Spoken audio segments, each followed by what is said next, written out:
ஏர்போர்ட்டுக்கு அப்புறம் வந்து பார்த்தீங்கன்னா ரூமுக்கு கூட்டின்னு வந்துட்டாங்க 605. இந்த ரூமில் தாங்க நான் ஸ்டே பண்ண போகிறேன் ஒரு நாள்.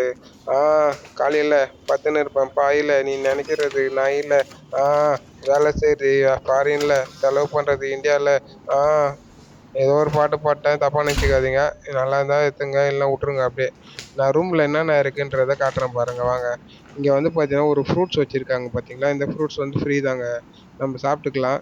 பார்த்தீங்களா ஃப்ரூட்ஸ்லாம் வச்சுருக்காங்க, இது நம்ம சாப்பிட்டுக்கலாம். ஆனால் பக்கத்தில் வந்து பார்த்தீங்கன்னா ஒன்று வச்சுருக்காங்க, அது மட்டும் எடுக்கக்கூடாது, அதை காட்டுறேன் பாருங்கள். இதுதாங்க அது, பார்த்தீங்களா. இதில் மட்டும் பார்த்தீங்கன்னா எதுவுமே நம்ம கை வச்சு தொட்டுறக்கூடாது. சாப்பிட்டோன்னு வச்சுங்களேன், வெளியில் இருக்க ரேட்டை விட 4 மடங்கு அதிகமாக வச்சுப்பாங்க. ஒரு 4 பாட்டில் ஒன்று இருக்குது, அதுவும் ஃப்ரீ தான். ஃப்ரிட்ஜு ஒன்று இருக்குது, அடடடடா! ஃப்ரிட்ஜில் கூட பார்த்தீங்களா எவ்வளோ வச்சுருக்கானுங்க. கொய்யால இதை மட்டும் தொடையக்கூடாது, இதுவும் ரேட் அதிகம் தாங்க. அதுக்கு வெளியில் போய் நம்ம வாங்கிக்கலாம். இங்கே பார்த்தீங்களா சரக்கு அடிக்கிறவங்க யாராவது இருந்தாங்கன்னா அவங்க வந்து பார்த்தீங்கன்னா ஆர்டர் பண்ணி வாங்கிக்கலாம். ஆனால் இதுவும் ரேட் அதிகமாக தாங்க இருக்கும், எதுவுமே வாங்கக்கூடாது. பார்த்தீங்களா எல்லா பிராண்டும் இருக்குது, ஆனால் ரேட் அதிகமாக இருக்கும். அப்புறம் வந்து பார்த்தீங்கன்னா 2 பெட்டு குடுத்துட்டானுங்க. எதுல தூங்குறதே தெர்ல.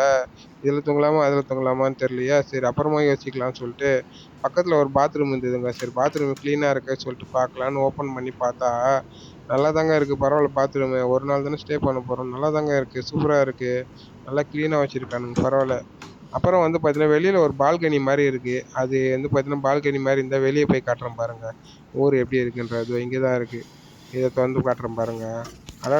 ஐயோ! இங்க பாருங்க. வெளியில பால்கனி கிடையாதுங்க. இது ஒரு ஃபேமிலி அக்காமடேஷன் போல இருக்குது.